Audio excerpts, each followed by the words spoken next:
Are you worried about brain health? Are you worried about living a life as you get older with dementia?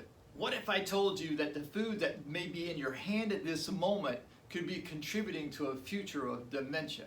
Stay tuned and I'll explain.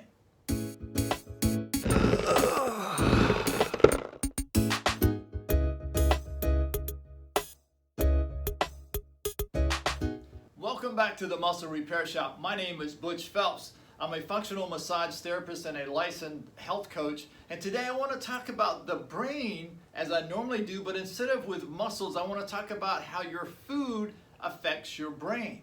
Now, we all know that ultra-processed food is bad for our bodies. Of course, it's bad for our waistlines, but what most people don't understand is that ultra-processed food is also bad for our brain. Did you know that in today, the healthcare system is looking at dementia as a type 3 diabetes? That's amazing. So when we talk about the inflammation of the brain, or we talk about inflammation in our body, we think of the inflammation in our joints, around our heart. But when you have that inflammation, it's also around your brain, which can affect your cognitive abilities. Recently, one of my clients sent me an article in the New York Times about how ultra-processed food affects the brain. And in the article, they were talking about that 60% of the calories from the American average diet comes from ultra-processed foods. What does that look like? Things like breakfast cereals, special bars that people are eating, a lot of the things that come in boxes and bags that you see on the shelves in the middle of the store. And the thing is that when you look at those ultra-processed foods, they may taste good, but they're not real food. And so the body then, when you consume that, doesn't understand what to do with it. So the gut itself actually produces more serotonin and dopamine than your brain does. And for many researchers, they've claimed that the gut is actually the second brain of the human body.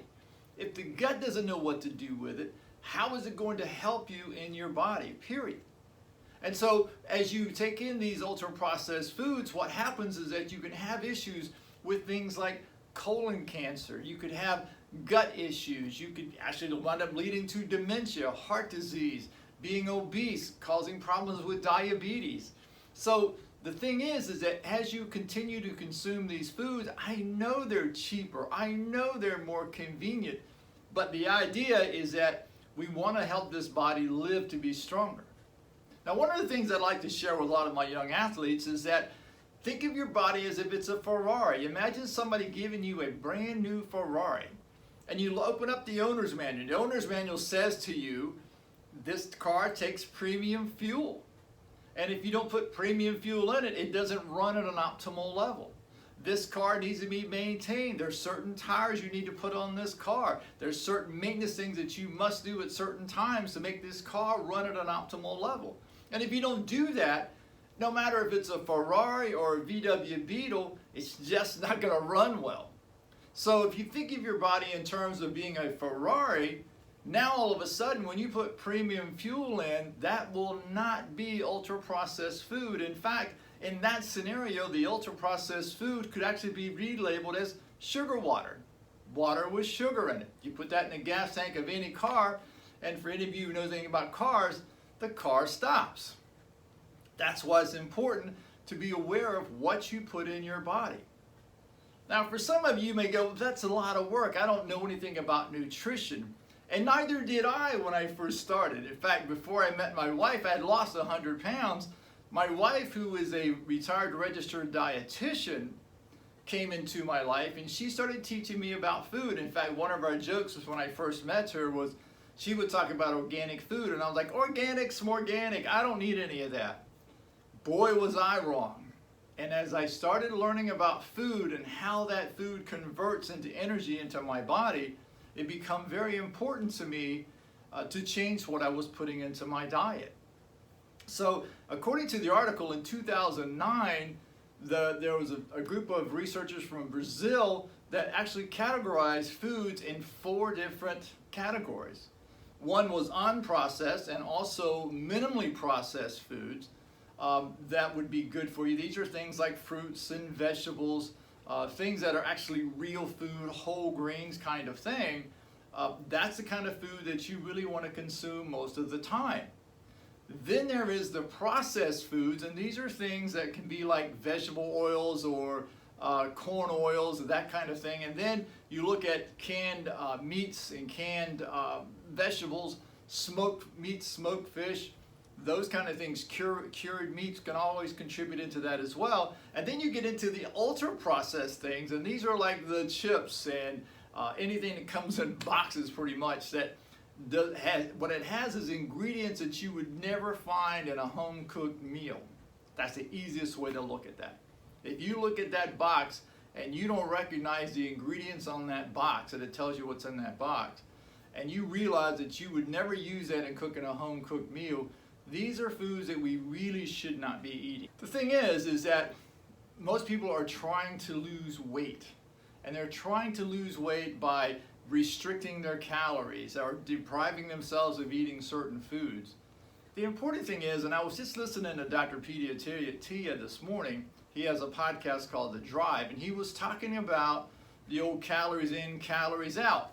And he said the thing to think about is that when you look at the energy, which is the input of energy, which is calories, versus the output of energy, is actually the total energy used here. What you want to look at is, yeah, you could have 1,600 grams of, let's say, Twinkies, for instance, and you would lose weight. That is true. But the way that Twinkies would convert into your body, you would be a very unhealthy, thin person. And there's a recent thing that came out called TOFI, thin outside, fat inside.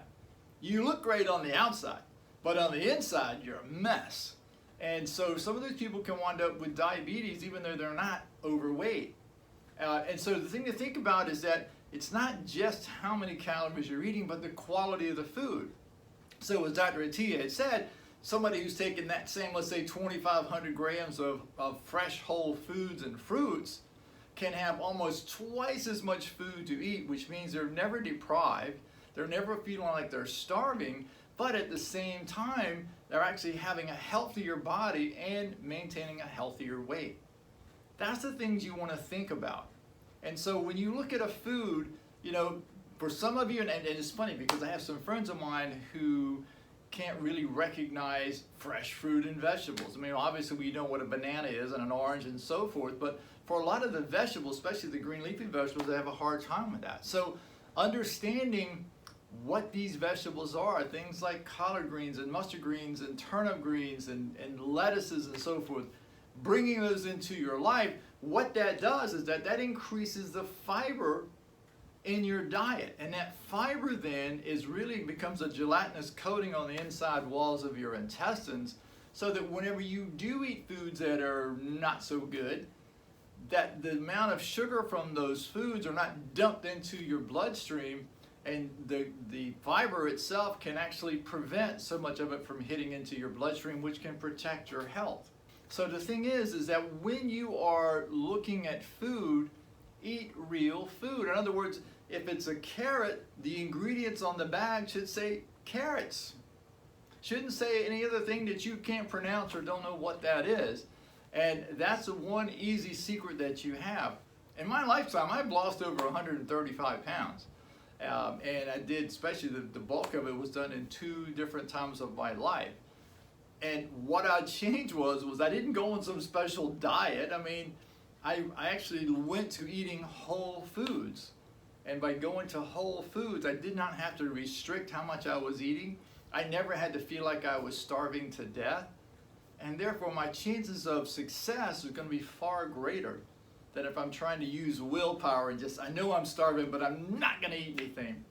Sooner or later, you're going to lose out on that. So I hope this was helpful for you. And if it was, please look down below, subscribe, ring the bell. And if you think this could help your friends, please pass it on to them. Until next time, see ya.